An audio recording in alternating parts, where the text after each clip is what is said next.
Speaker and the body as we're sort of organizing the slides here. Mr. Speaker, and anyone that's listening, okay, so the House is in a fairly cantankerous spot right now.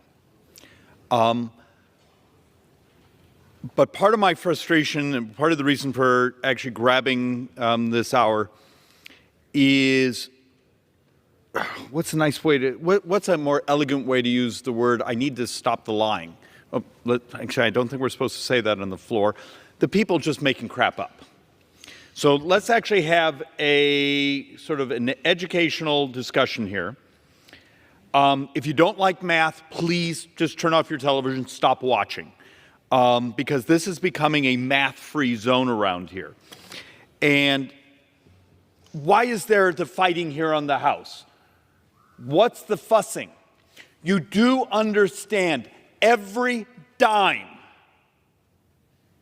a member of Congress votes on now is all borrowed money.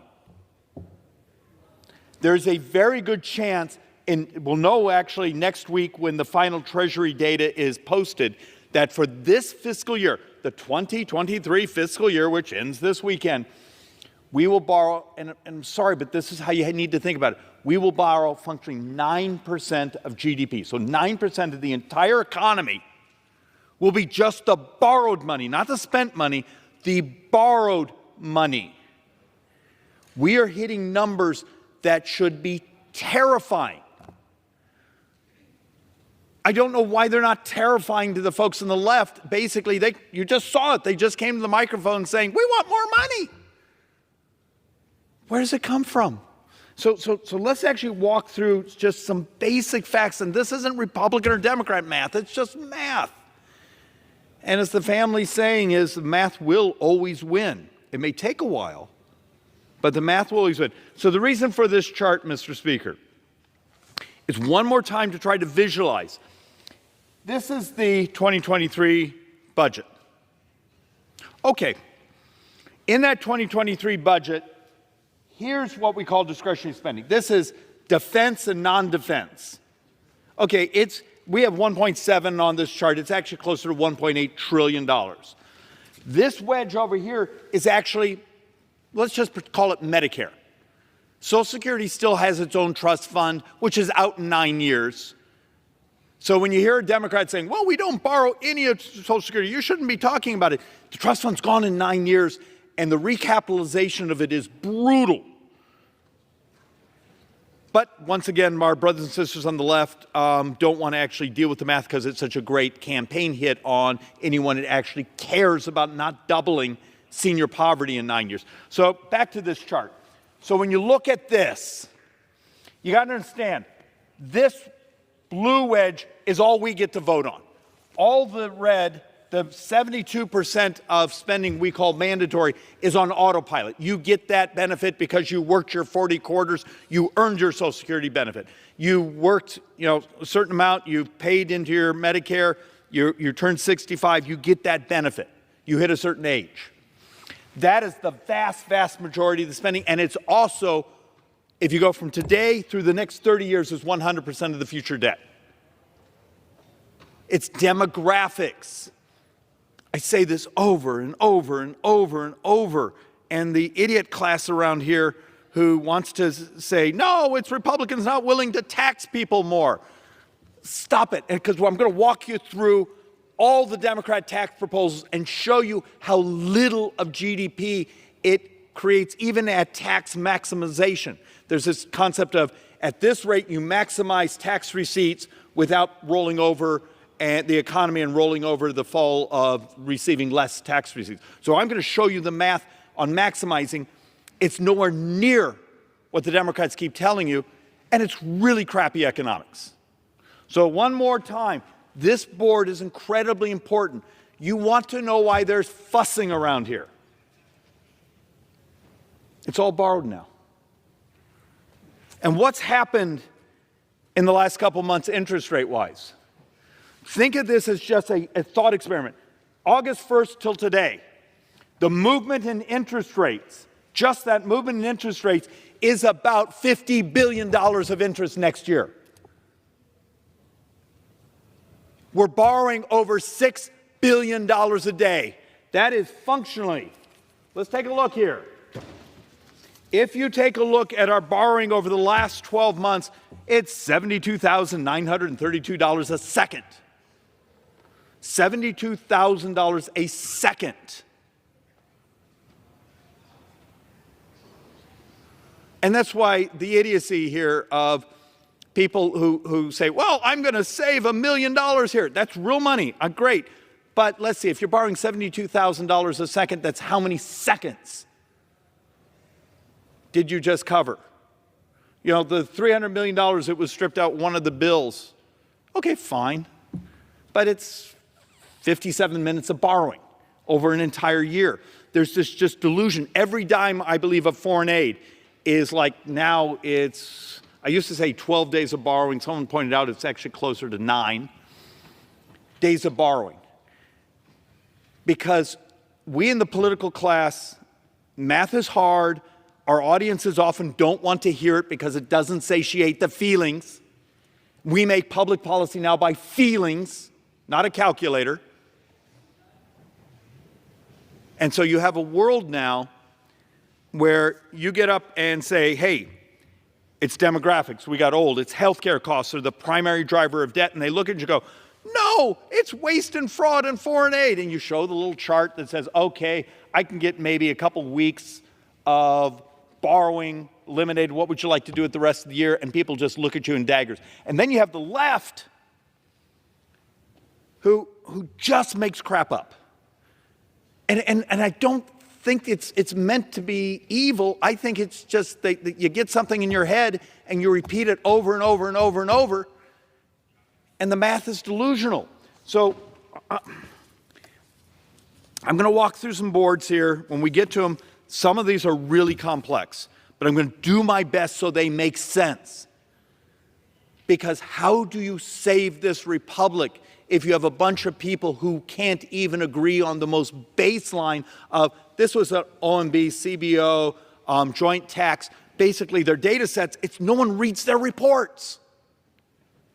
The Joint Economic Committee, which, I chair the Republican side, we did a brilliant report 2 months ago. We gave actually options where you could save this country.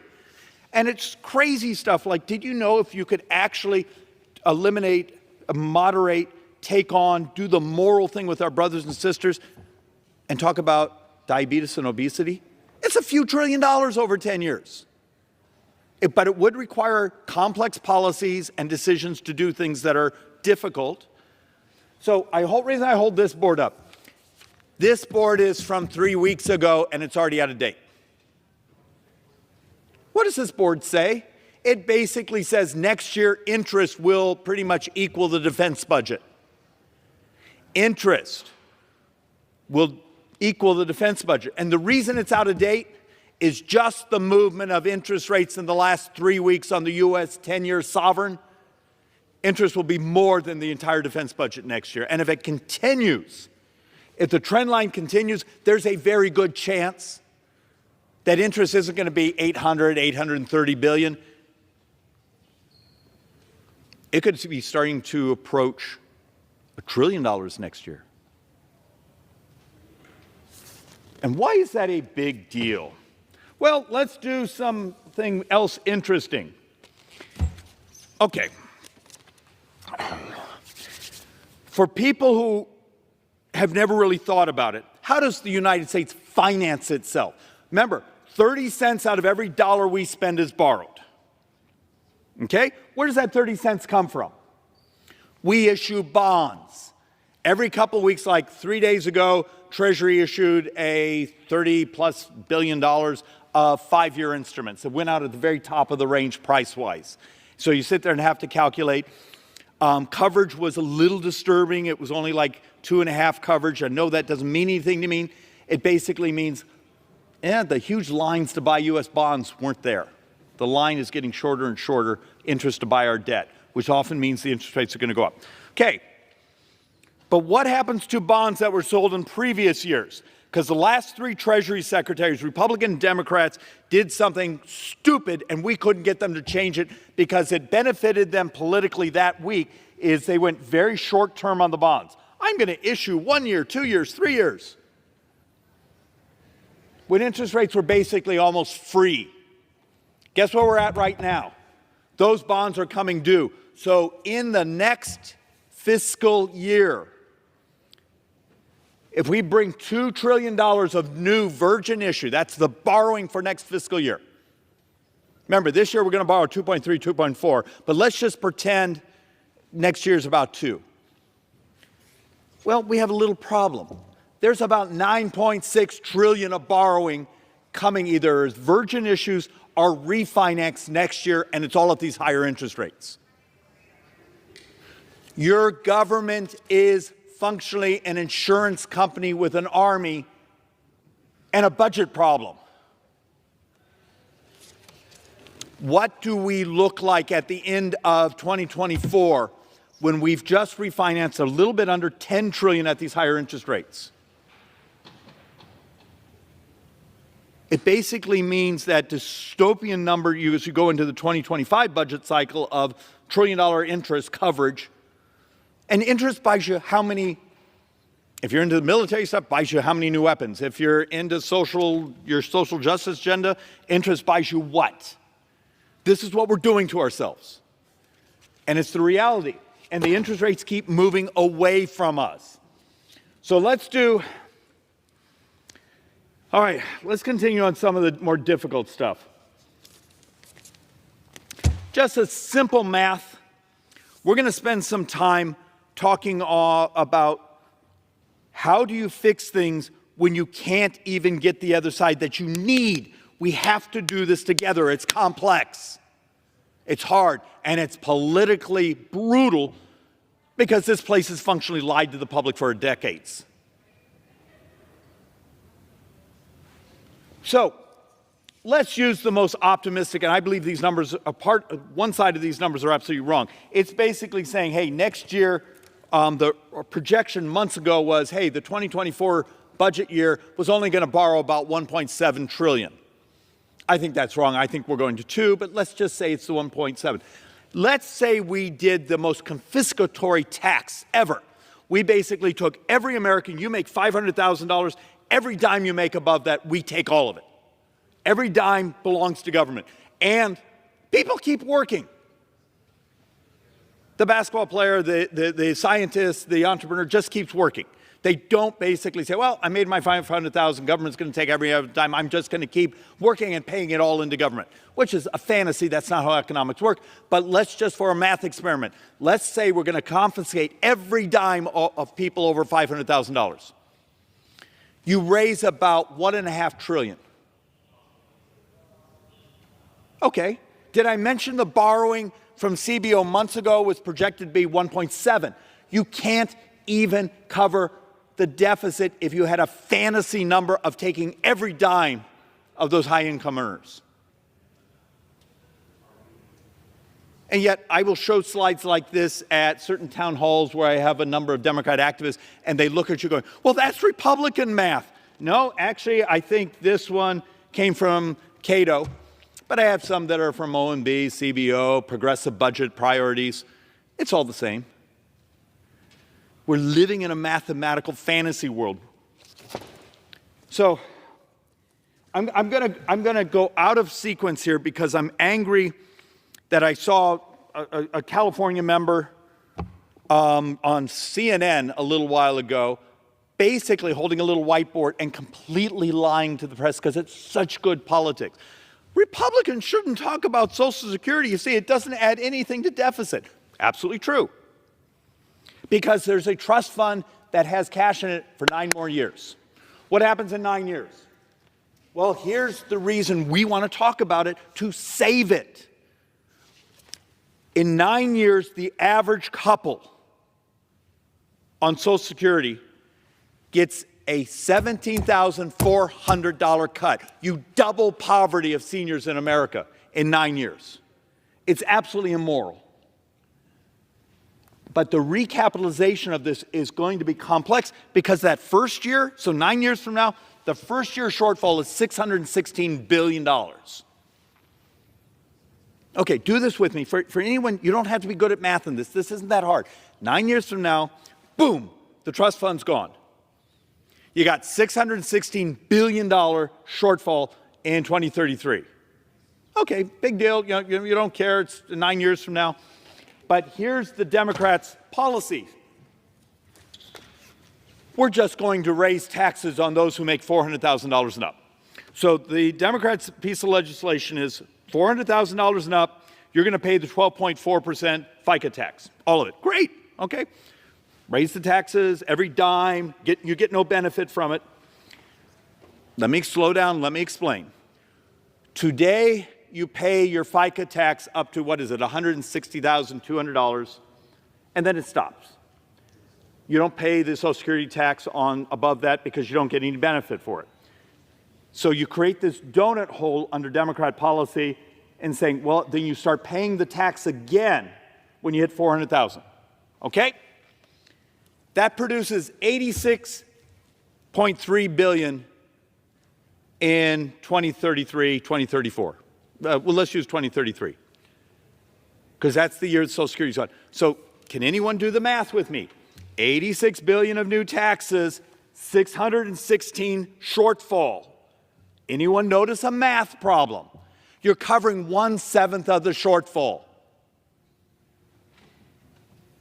And that's the Democrats' solution. So let's actually do the more grand one. I'll get people say, well, David, we'll be just fine. Just eliminate that cap and make people pay the full 12.4% Social Security tax on every dime. For a person that makes $1 billion, they pay it on that. Okay. And they get no benefit. No benefit for those higher taxes. Okay. And people say, and that solves the problem. And then you show them this. Remember, the first year is $616 billion shortfall. Eliminating the Social Security cap produces $164,700. You're basically covering 20% of the shortfall. And this is the Democrats' grand solution.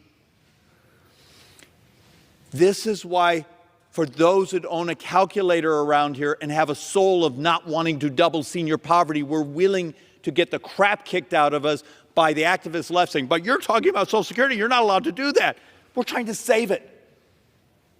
We're trying to save it because you have people manipulating you and lying to you about the math. This is immoral.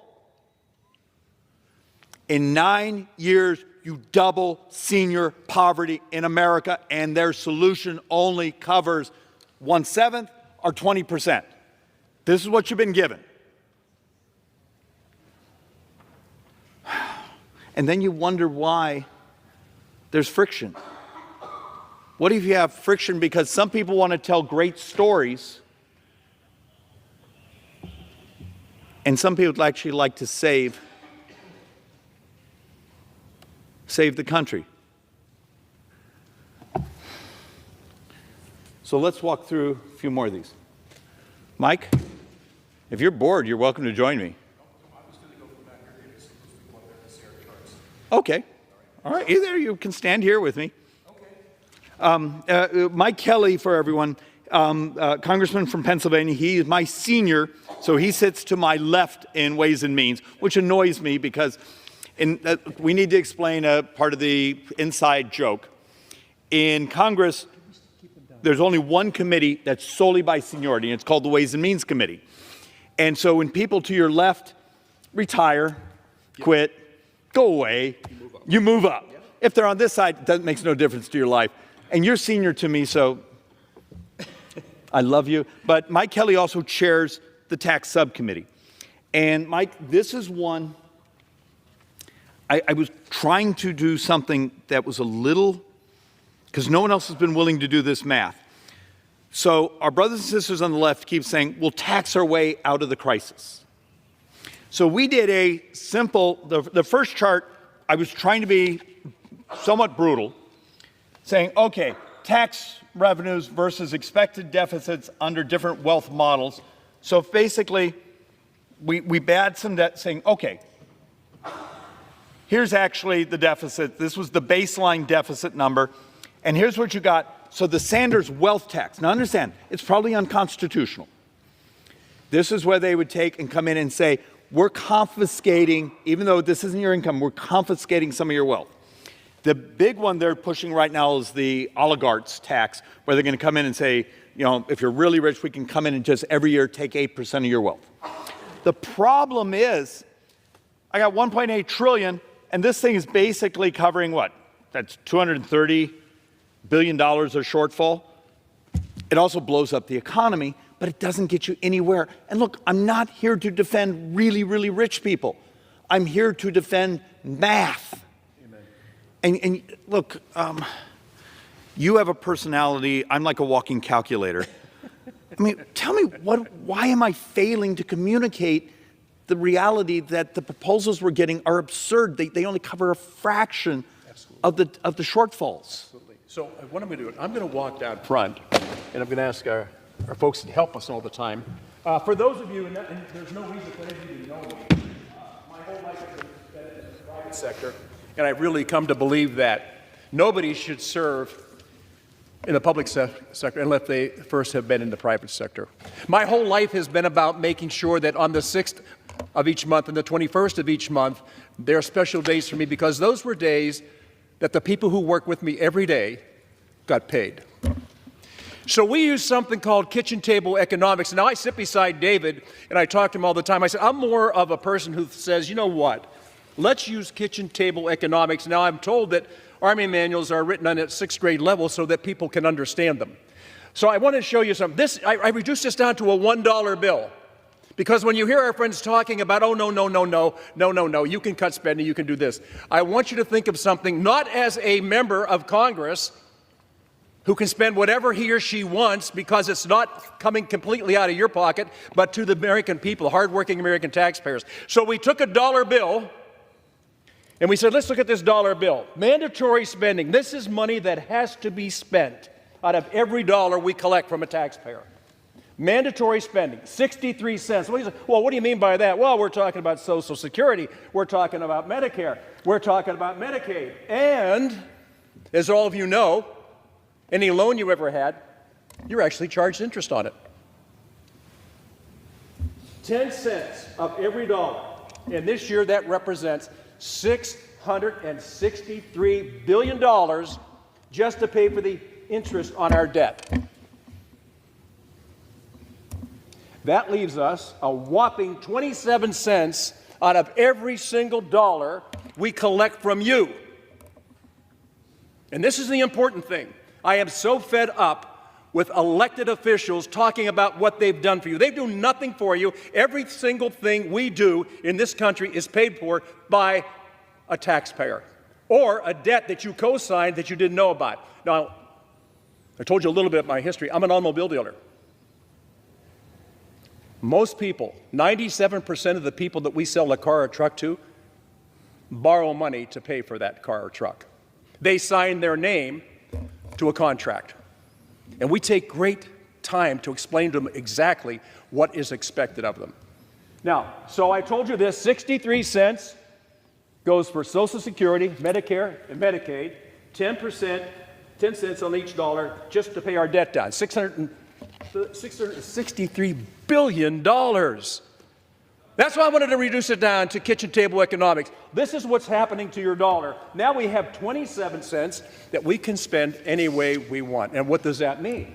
Well, that includes transportation, education, defense, and other programs. So let's take a look at the 27 cents of our budget, of our revenues that we have left to spend.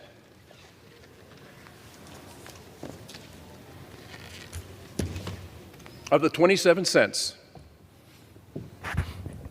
of each dollar, spending for defense, 13 cents. We don't ever want to walk away from that in the world we live in now. Are you kidding me? We're going to stop that. That leaves us, my friends, with 14 cents that we can actually control. Every single dollar out of your pocket is reduced down to this. And so when people say, you just have to learn how to cut spending, I say, so you gave me a dollar bill? I can, Mike, adjust 14 cents. And, Yes. and it's worth pointing out, for everyone looking at that, you see that chart of defense and let's call it non-defense. Yes. It's all borrowed. Every dime of that today is on borrowed money, Yes. plus another $400 billion of the mandatory. Yeah. And I think that's actually what so many of our brothers and sisters around the country don't understand. It's so out of whack now because look, the number one growth is healthcare costs, but that's sort of on autopilot because every time we try to fix it, the lobbyists, the Democrats lose their minds, and we're just trying to save the country. So we end up having the fights that are going on right now over that 14 cents. And look, there's waste, there's fraud, there's things in there we need to fix, but it's a fraction of the budget, and it's all on borrowed money, which adds the additional stress of there is a morality of squeezing everything we can out of it.